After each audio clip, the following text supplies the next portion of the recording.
はい、どうもこんにちは。ロイヤルブルーコーヒーのバリスタ、トヨです。本日もお家で美味しいコーヒーが飲めるためのお話をしていきたいと思います。お家で美味しいコーヒーを飲むためには、まずは美味しいコーヒー豆が必要です。美味しいコーヒーって人それぞれ違うんですね。僕が美味しいと思っているコーヒーが皆さんが美味しいと思っているコーヒーとはもしかしたら違うかもしれない。なので、例えばこのコーヒーとても美味しいよって言ってお勧めされて買ってみたら自分には合わなかったというコーヒーがもしあったとした場合、そのコーヒー豆の処理というか、飲むのは美味しくないから辛いし、でも捨てるのももったいないし、でも自分で飲んで美味しくないと思ったコーヒーを、例えばお客様にそのコーヒーをおもてなすのにどうしても気が引ける部分があると思うんですよ。自分が美味しくないと思っているものをお客様に出すわけにはいかないので。なので、そういった時も困りますので、じゃあどうすればいいのかというような活用方法を本日はお話ししていきたいと思います。なので本日のテーマとしては、自分にとって美味しいと思えないコーヒーに巡り合った時のコーヒー豆の活用方法についていくつかご紹介していきたいと思います。まずはそのコーヒー豆の特徴を把握して、その自分が何が好きじゃないのかというのを把握していきたいと思います。人によっては酸味が苦手な方もいますし、苦味が強すぎるのが苦手な方ももちろんいると思います。口当たりがもうすっきりしすぎて物足りないく感じてしまう場合もあります。そういったほんのちょっとの調整で飲めるようになる場合だと、どうすればいいかというと、入れ方の調整をするともしかしたら飲めるようになるかもしれないということですね。あくまでも微調整な範囲なので、どこまでできるかはちょっとわからないんですけども、それぞれ3つの調整箇所がありまして、引き目と温度、レシオと言われる抽出比率ですね。この3つの調整でもしかしたら自分の好みの味に近づけるかもしれません。例えば、もう少し長い方がいいなとなった場合、この引き目、引くその粗さ、粉の粗さっていうのを少し細かめにすると、より味が出るので、自分の好みの味の方向に進むかもしれません。ただ、細かすぎると、フィルターに詰まってしまったり、落ちるのが遅くて、お湯に浸かってる時間が長すぎて、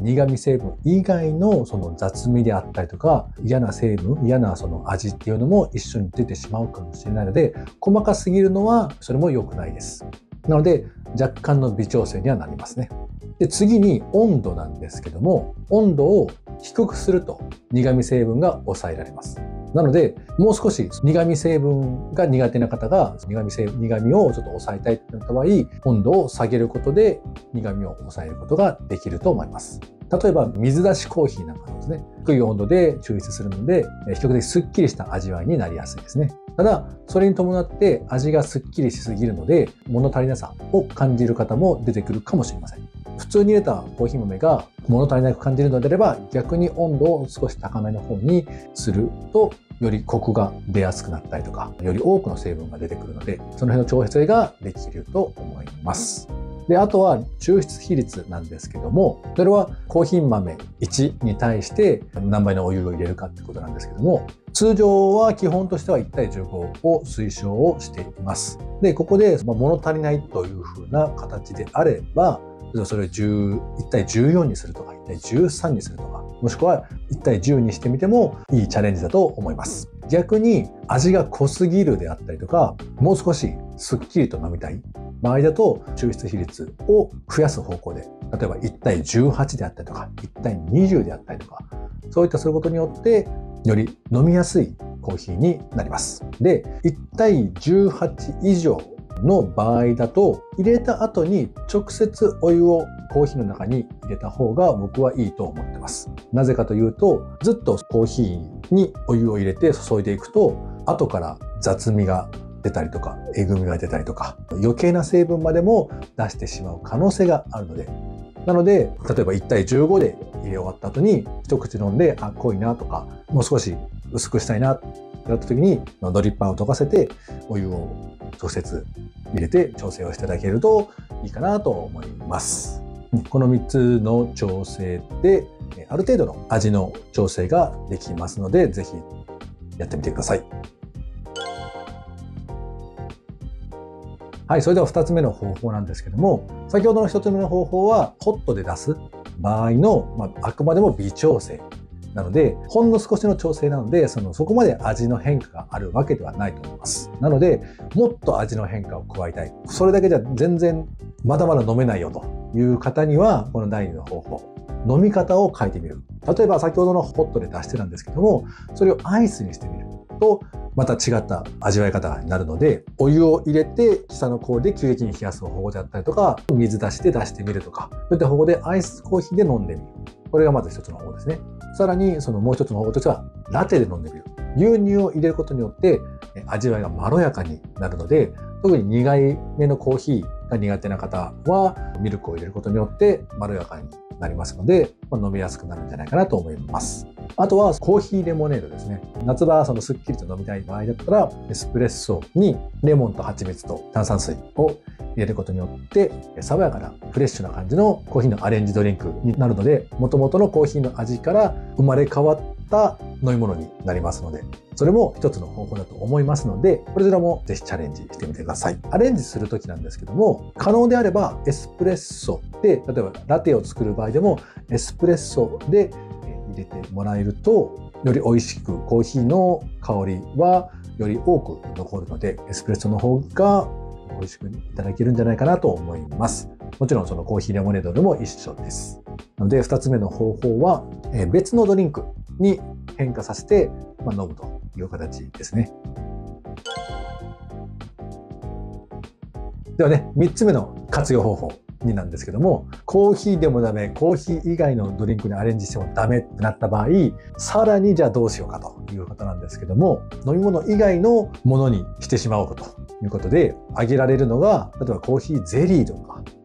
シロップ、お菓子とかにアクセントとして入れたりとか、コーヒーゼリーを作ったりとかですね。あとは料理の香り付けであったりとか、コーヒーオイルというのもね、コーヒー豆にはオイルが含まれているので、弱火でコーヒーオイルを抽出してスイーツなんかに追加する、香り付けするっていうのも一つの方法だと思います。ただこの3つに関しては僕もまだチャレンジしたことがないので、一つのこの案としてお出しします。で、やったことがあるのが消臭剤ですね。例えば冷蔵庫とかにコーヒーの粉、僕の場合は入れ終わったやつを使うんですけども、乾燥させて不織布の中に入れて、お茶のパックとかですね、で冷蔵庫とかに入れると消臭の役割をしてくれます。でもう一つの方法としてはガーデニング、土壌改良っていうんですけども、コーヒーの粉って栄養素がたくさんあるので、観葉植物であったりとかガーデニングの時の土と混ぜてより植物を活性化させることができます。はい、実際うちの実家の方なんですけども、実家の方の観葉植物に関してはコーヒーの粉を混ぜたりはしています。ただ混ぜるのにも少しコツがあって、少し発酵させたりとか、ちょっと混ぜる割合とかもあるので、その辺はまたおいおいと調べてお伝えしていきたいと思います。あとはそうですね、練習用としても使えるんじゃないかなと思います。例えばラテアートの練習をしたい時の豆としても使えるんじゃないかなと思います。で、もう一つの方法としてはドリップバッグを作る。意外とネットとかでドリップバッグを作るそのセットとかも売ってるので、自分のコーヒー豆を多分あの人だったら好んで飲んでくれるって人がいれば、ドリップバッグにして人にプレゼントしたりとかするのも一つの方法だと思います。で、このいくつかの方法の中で分類するとすれば、コーヒー豆の値段が高かった場合、使わずに消臭剤にするとかちょっともったいなく感じるので、でもそういった場合はドリップバッグにしてプレゼントするであったりとか、コーヒーゼリーとか別の食べ物とかの香りのアクセントに使った方がまだ活用できたと思う人もいるので、そういった場合はそういった活用法にしてもらって、でコーヒーが安かった場合は思い切って消臭剤として使ったりとか、ラテアート練習用、もしくはエスプレッソを入れる練習用とか、いろんな練習用に使ってもらったらいいなと思います。コストを気にせずにちょっと大量に使えると思うので。はい、それではね、まとめに行きたいと思います。本日はコーヒーの活用方法についてお話をさせてもらいました。自分にとって美味しくないコーヒーと出会ってしまった、買ってしまった場合、そのコーヒーをどうしようか、捨てるのもったいないので別の飲めるようにしたいというふうな場合、どうすればいいのかという方法を3段階に分けて話しまして、まずは味の調整をしてみる。自分の好みの味に近づける微調整の方法ですね。で、次にコーヒーではない別のドリンクにしてみる方法ですね。次にドリンク以外の料理に使ったりとか、消臭剤にしたりとか、もしくはドリップバッグにして人にあげたりとか、そんな感じですね。実際の中には僕のやったことがない活用方法もあるので、こちらはね、機会があればやってみたいと思います。本来であれば、ね、自分のコーヒー、好きなコーヒーとばかり出会えばいいんですけども、ね、そんなわけにはいかないと思うので、もし出会ってしまったら、こんな活用法があるので、ぜひ試してみてください。それでは、本日もご視聴ありがとうございました。これからもあなたのコーヒーライフがより楽しくなるように、より美味しいコーヒーが飲めるように祈っております。ではまた。感謝你看到最後。如果你喜歡這支影片，記得按讚，還有訂閱我們的頻道哦。天使人咖啡有銷售自家烘焙的咖啡豆和濾掛包，想了解更多，歡迎點開下方說明欄的鏈接。謝謝。